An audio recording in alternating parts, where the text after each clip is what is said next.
The morning had been the usual blur of meetings and emails, the hum of office life punctuated by the occasional clink of coffee mugs. As I sat at my desk, scrolling through the same report for the third time, I felt an urge I hadn't felt in months, the need to step out, to breathe. But more than that, I missed Mia. I glanced at my watch. There was still time. Mia had mentioned she'd be on campus grading papers, and I hadn't been able to shake the idea of surprising her.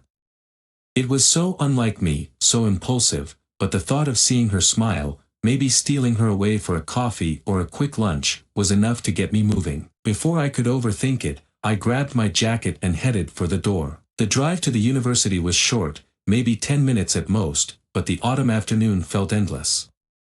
The sun, pale and watery, barely warmed the city streets, and the trees along the sidewalk were shedding their leaves, a slow, inevitable fall that seemed to mirror something in me, though I didn't know what. Yet, I parked in my usual spot near her office building and crossed the familiar path toward the humanities wing. The corridors were quiet, early afternoon, with most students either in class or grabbing lunch.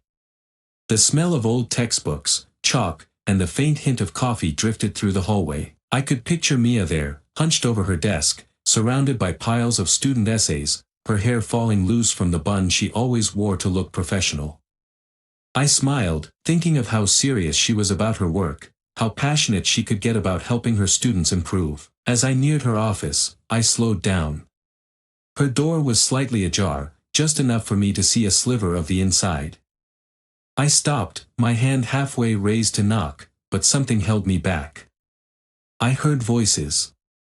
Soft, low murmurs, but unmistakably hers, with the lilting, familiar tone she always had when she was in conversation with someone. I leaned in closer, a half step, my curiosity getting the better of me. That's when I heard it, a laugh. A laugh that wasn't Mia's, and definitely not something you'd expect to hear during office hours. My brow furrowed as I edged toward the door, just enough to see into the room. And there she was, Mia, sitting on her desk, legs wrapped around a man standing between her knees. They were kissing. Not a brief, stolen kiss, but deep, lingering, intimate. My breath caught in my throat, my chest tightening as if someone had punched the air out of me. I couldn't move. Couldn't breathe. The man's face was familiar. Jason. One of her students. I recognized him from the department events we'd attended together. He was older than most students, late 20s maybe, tall, with that easygoing confidence that people like him always seemed to have. I remembered shaking his hand at a dinner once, and how Mia had introduced him as one of her brightest students. Now he had his hands on her, fingers tracing the curve of her waist as he leaned in for another kiss. I stepped back instinctively, my body colliding with the doorframe. The sound was barely audible, but it was enough to make them freeze. Mia? Jason asked, his voice low, cautious. She pulled away slightly, her eyes flicking toward the door, panic flashing across her face for a split second before she forced herself to smile. "It's nothing," she whispered, her voice too quiet, too shaky. "It's probably just someone passing by." My mind was screaming, telling me to storm in there, to confront them, to demand an explanation. But I didn't. I couldn't.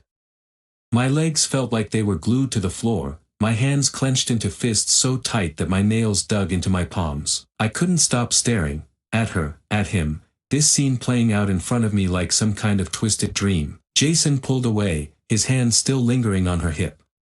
"Are you sure? We could lock the door if—" "No," she said quickly, her voice sharp. "We shouldn't. Not here." I heard the tremor in her words, the fear she was trying to hide. She glanced at her watch and then at him, her voice lowering to a whisper. "You should go. My next student could be here any minute." Jason hesitated, glancing at the door. "All right," he said slowly. "But tonight?" She nodded, and I saw something flicker in her eyes. "Tonight," she confirmed softly, and that was it. Jason stepped back, grabbed his bag from the floor, and walked out of the office, oblivious to my presence. He passed within inches of me, close enough for me to smell the faint scent of his cologne. My heart pounded in my chest, a roaring drumbeat that filled my ears. I waited. Waited until I heard the click of the door behind him and the sound of Mia's slow, steadying breath. She hadn't seen me. She didn't know. I should have walked in, should have confronted her right then and there. But instead, I turned and walked away, my footsteps heavy, each one feeling like a betrayal, not just of her, but of myself. I made it back to my car, barely registering how I got there, before slamming the door shut and gripping the steering wheel so hard my knuckles turned white. My head was spinning, the image of them burned into my mind like a brand I couldn't escape. I sat there, staring blankly at the dashboard. I didn't know what to do. I didn't know who I was anymore. The woman I had loved, trusted, how long had this been going on? How had I missed it? I tried to tell myself that there had to be some explanation, some reason. But then her voice echoed in my mind. Tonight, she had said. Not in fear. Not in regret. But with anticipation. I gritted my teeth, a bitter laugh escaping my throat. The world outside moved on, people walking past my car, oblivious to the fact that everything I knew, everything I thought I knew, had just crumbled into dust. The radio crackled softly, the voice of some DJ announcing a song I didn't care about. I reached up and turned it off, the silence in the car pressing in on me. I had to go back to work. I had to move. I had to do something, but all I could do was sit there, feeling the cold numbness settle over me. The cold would pass eventually, I knew. And when it did, all that would be left was anger. And that's when things would get ugly. The world outside my office window seemed distant, irrelevant, a blurry backdrop to the storm that was brewing inside me. The usual chatter of coworkers, the buzz of phones, the clinking of coffee mugs, none of it registered. All I could hear was the echo of Mia's voice, her soft, tonight, still ringing in my ears. That one word haunted me. It was casual, even eager. She hadn't hesitated. She hadn't thought of me. I sat at my desk, staring blankly at the computer screen. The report I was supposed to finish was open, but the words swam in front of my eyes, incoherent and meaningless. My hand rested on the mouse, but I wasn't clicking anything. I was frozen, trapped in a loop of disbelief, anger, and hurt. Over and over again, I saw them in her office, the way she touched him, the way her body leaned into his as if it were the most natural thing in the world. My phone buzzed on the desk. A text from Mia, "Hey, how's your day going? I'm going to be late tonight. Grading overload. Don't wait up for dinner. Grading overload." The lies, so slick, so effortless, now felt like a slap across the face. My jaw tightened as I stared at her message. How many times had she said she was working late? How many nights had I been sitting at home, trusting her, when she was with him? I typed a reply, my fingers shaking, "No problem. I'll manage." Manage. Yeah, I'd manage. But she wouldn't. As the minutes ticked by, the cold shock I'd felt earlier started to shift. Slowly, a new emotion crept in, rage. It wasn't the wild, fiery kind of anger that makes you lash out. No, this was something colder, more calculated. I could feel it settling inside me, hardening into something dark and determined. I wasn't going to explode in a fit of anger. I wasn't going to cry or beg or demand answers. I was going to make them pay. I closed the report on my screen and opened a new document. A blank page, waiting. This would be my blueprint, my plan. If Mia and Jason thought they could get away with this, they were wrong. I would tear apart everything they had, piece by piece, until there was nothing left of their affair but the ashes of their reputations. I leaned back in my chair, staring at the screen. My mind was already racing ahead, thinking about what I could do, how far I could go. First, I needed proof, undeniable, irrefutable evidence. What I had seen wasn't enough. People lie. People deny. Mia would deny. She'd twist the truth until it suited her, and Jason would back her up. They'd try to make me look like the paranoid husband who jumped to conclusions. No. I needed something solid, something that would leave them with no way out. I grabbed my phone again, scrolling through our text conversations. It didn't take long to find the cracks, the vague excuses, the sudden late nights, the weekends she had, faculty meetings. They were all there, scattered through months of messages. At the time, I hadn't thought twice about them. Now, they glared at me, obvious and damning. A knock on my office door snapped me out of my thoughts. It was Mark, my colleague from accounting, a guy I'd had beers with after work a few times. He poked his head in, grinning. "Hey man, you good? You've been staring at that screen for hours. Want to grab a coffee?" I forced a smile, the kind you give when you're trying to seem normal. "Not today, Mark. I've got a lot to catch up on." He raised an eyebrow, sensing something off. "You sure? You look like you could use a break." "I'm fine," I said, my voice firmer this time. "Just busy." Mark hesitated for a second, then nodded. "All right. Catch you later, then." As soon as he was gone, the fake smile dropped from my face. I couldn't afford distractions. Not now. I turned back to my computer, my mind racing through the next steps. Mia kept her phone locked, but I knew her password. She had shown me once, thinking nothing of it. I'd wait until she was in the shower or asleep, and I'd go through her messages. I'd find everything: texts, photos, maybe even emails. People who are having an affair get sloppy. They think they're invincible, that no one's paying attention. Well, I was paying attention now. A sharp knock of satisfaction struck me as I thought about what I'd uncover. Once I had the evidence, I'd make my move. Quietly, at first. I'd let her think everything was fine. Then I'd send the messages to people who mattered, her colleagues at the university, her parents, our friends. I'd let them see the real Mia, the woman who pretended to be perfect but was screwing around with one of her students behind her husband's back. And Jason. God, Jason. I'd ruin him, too. There was no way the university would let him stay if they knew what he'd been doing. They had strict policies about relationships between faculty and students. He'd be gone, disgraced. I gritted my teeth, typing furiously now. The more I thought about it, the more it felt right. They hadn't just betrayed me, they'd taken my trust, my love, and stomped all over it. Why should they get to live their lives without consequence? Why should they get to keep smiling while I suffered in silence? No. They would suffer too. Hours passed, and the office emptied out around me. I barely noticed. My focus was razor-sharp now, each step of my plan clicking into place. As the sun began to set, casting long shadows across my desk, I heard my phone buzz again. It was Mia, checking in like she always did. "Headed home soon. Sorry it's been a long day. Love you, love you." The words felt like poison, burning in my chest. She didn't love me. She loved him. She loved the thrill of sneaking around, of being someone else. But she would regret it soon enough. I stared at the message for a long time before typing a reply. "Love you too. See you soon." My fingers hovered over the screen for a moment before I hit send. I knew what I was doing. I knew the role I had to play. For now, I'd be the same husband she thought she knew, the one who believed her lies, who trusted her without question. But the seed of revenge had been planted.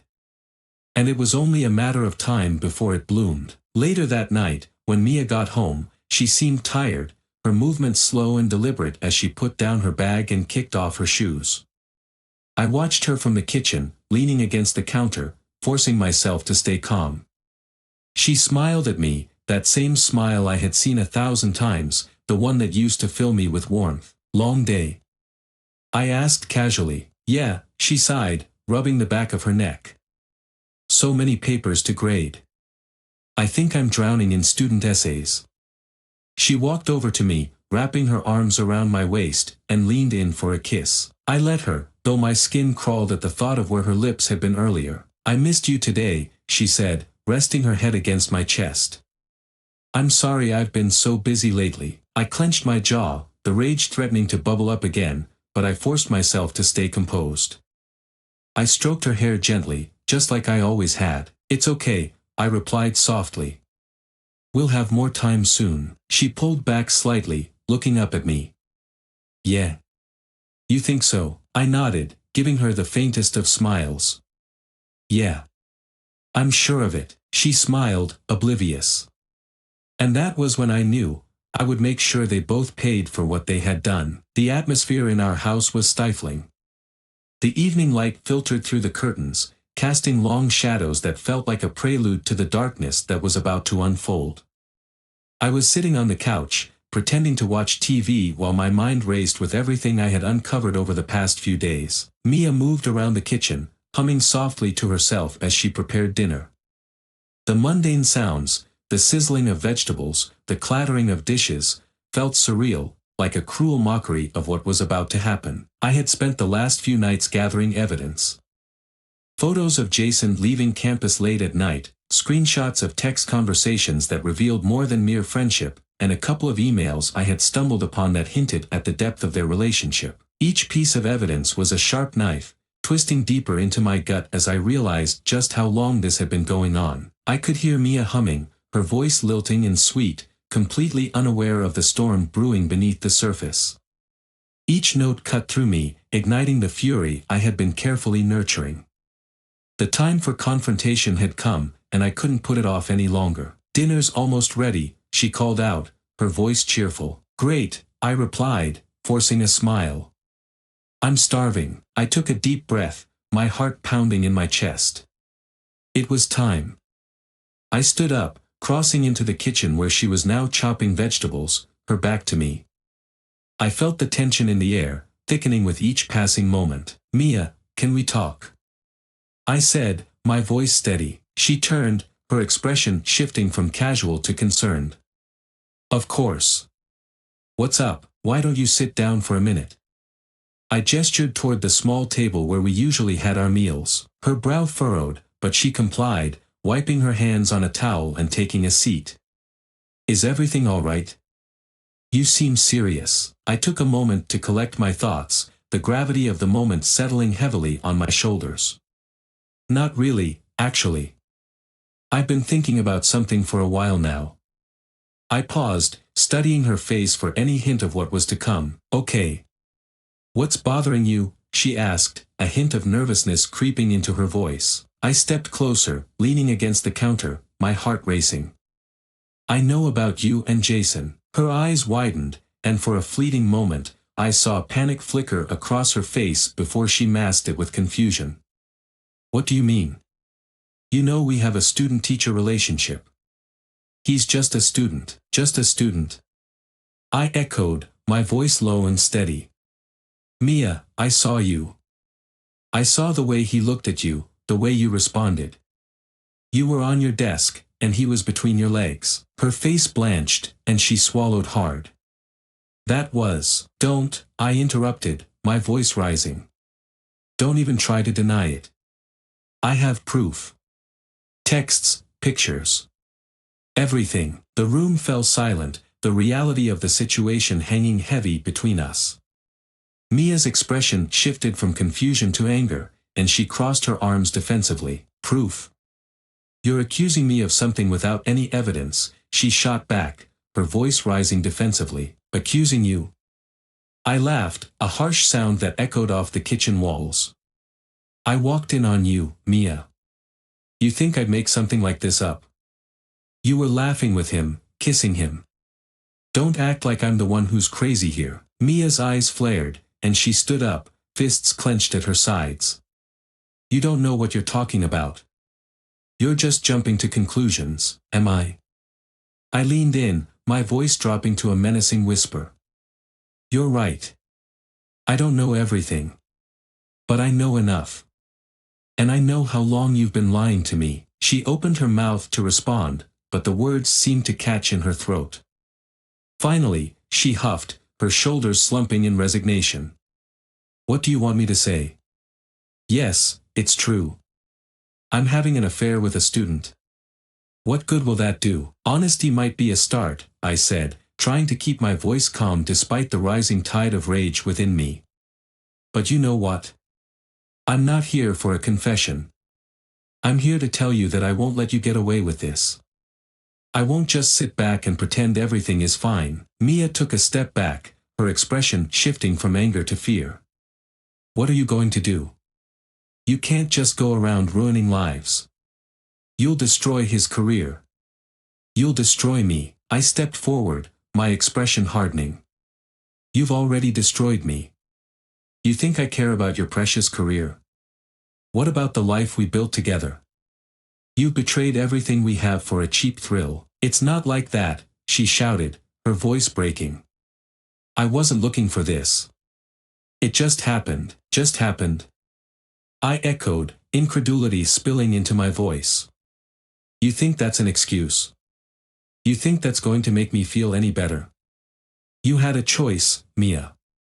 You chose him. You chose to betray me. The silence that followed felt suffocating. Mia's eyes were wide, a mix of fear and anger swirling in them. I could see the realization dawn on her, this wasn't just a conversation anymore. This was a reckoning. I loved you, she finally said, her voice cracking. I never meant for it to get this far. Love? Is that what you call this? Because it sure doesn't feel like love to me, I shot back, my heart racing with a cocktail of betrayal and anger. You've been lying to me, sneaking around like some teenager. This isn't love, Mia. This is deceit. She shook her head, tears starting to brim in her eyes. Please, let's talk about this. We can work through it. No, I said firmly, the resolve in my voice solid. There's nothing to work through. I won't allow you to manipulate me with false promises and tears. This isn't just about you anymore. It's about the lies, the betrayal. It's about Jason. And I will expose you both. Mason, don't, she pleaded, desperation creeping into her voice. Please, don't ruin him. Don't ruin us. We can fix this. We can't fix this, I replied, my voice hardening. You've already made your choice. You want to be with him? Fine. But don't expect me to just sit back and pretend I'm okay with it. I turned and walked toward the living room, the weight of my resolve hanging heavily in the air. I could hear her behind me, her voice trembling. Mason, please. Don't do this. I paused, glancing back over my shoulder.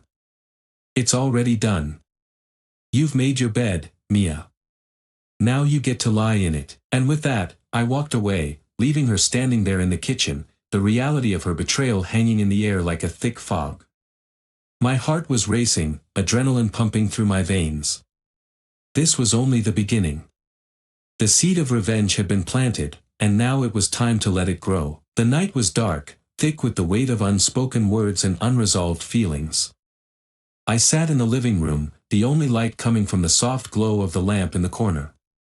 The television flickered silently, an uninvited distraction as I replayed my confrontation with Mia over and over in my mind. Each time, the sting of betrayal felt sharper, more acute, like a knife twisting deeper into my gut. I had spent the last hour pacing the living room, my thoughts spiraling. I couldn't escape the image of her, Mia, the woman I loved, wrapped up in the arms of another man. My heart felt like it was shattering, each memory of our life together replaying like a cruel joke. The dinners we had shared, the laughter, the intimacy, all of it tainted now, irrevocably changed. As I sat down on the couch, I grabbed my phone, scrolling through the images and messages I had collected. They were cold, factual reminders of what she had done, what I had to do. It was time to formulate a plan, not just a reaction but a calculated strike that would expose them both for what they really were. I wanted Mia to feel the consequences of her actions, and Jason, he would pay the price, too. Just as I was deep in thought, my phone buzzed, breaking the silence. It was a text from Mark. Hey man, you okay? You've been quiet lately. I hesitated for a moment, contemplating whether to open up about what was going on. But no, this was my burden to bear. I replied, just dealing with some stuff. I'll be fine. I tossed my phone onto the coffee table, the anger building inside me again.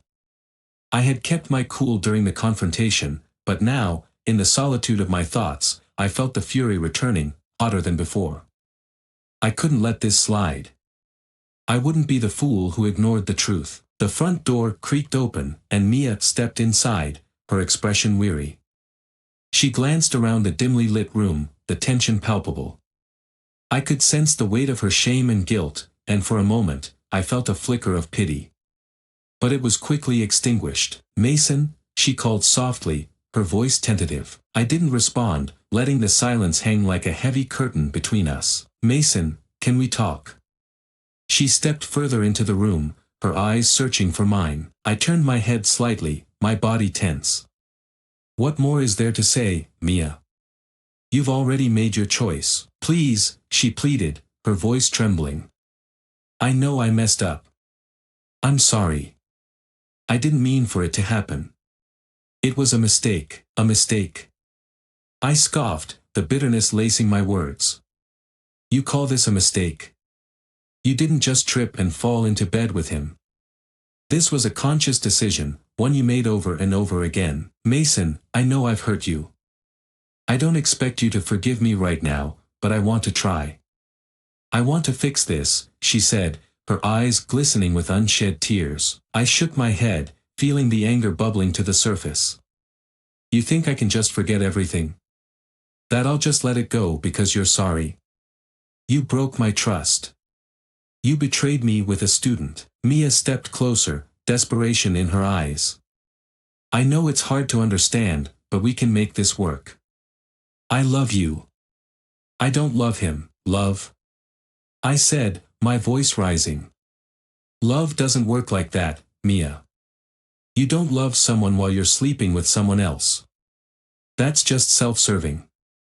You've shown me who you really are, and I can't unsee it. Mason, please." She reached out, her fingers brushing my arm. "I'll do anything to make it right. Just give me another chance." I pulled away, the contact igniting my anger. "You think a few words will erase what you've done? You think you can just say sorry and everything will be fine? It doesn't work that way." Her shoulders sagged, and I could see the fight leave her eyes. "What do you want from me?" she asked, her voice barely above a whisper. "I want you to understand the weight of your actions," I said, my voice low and steady. "I want you to know that you can't just waltz back into my life and expect things to go back to normal. You've crossed a line, and now I have to figure out how to deal with the mess you've made." "What are you going to do?" she asked, fear creeping into her voice. "I'm going to expose you," I said, my voice unwavering. "I'll tell your colleagues, your family, everyone. They deserve to know the truth about who you really are." "Mason, you can't," she exclaimed, panic rising in her tone. "You'll ruin my life. You'll ruin his." "And what about my life, Mia?" I shot back, my anger boiling over. "What about the trust you shattered? You've made your bed with him, now you have to lie in it. I refuse to be the only one left to pick up the pieces." "Mason, please don't do this," she begged, tears streaming down her cheeks. "I can change. I'll prove it to you." "Prove it?" I echoed, incredulity spilling from my lips. "How do you plan to prove anything? You've already shown your true colors. The woman I thought I knew is gone." A heavy silence fell between us, punctuated only by her quiet sobs. I felt no sympathy, my resolve had hardened into steel. I had to do this. Not just for me, but for the man I used to be, the one who believed in love, trust, and commitment. "I'm done, Mia," I said finally, my voice cold and final. "I'm done being the fool." I turned away, taking a deep breath to steady myself. I couldn't afford to feel sorry for her anymore. It was time for me to take control of my life again. "I'm going to make this right," I said, more to myself than to her. "You've had your chance, and now it's time for you to face the consequences of your actions." Mia's cries faded into the background as I walked toward the door. This was it, the vow I was making to myself. I wouldn't let her manipulate me any longer. I wouldn't let her get away with this. It was time for my revenge, and I would see it through to the bitter end. As I stepped out into the cool night air, a sense of clarity washed over me. The path ahead was dark, but I was ready to embrace the shadows. The storm that had been brewing inside me was finally unleashed, and I would not stop until I had taken back everything they had stolen from me. The vow I made was not just for me but for every moment she had shattered my trust. I was done being the victim. Now, I was the storm.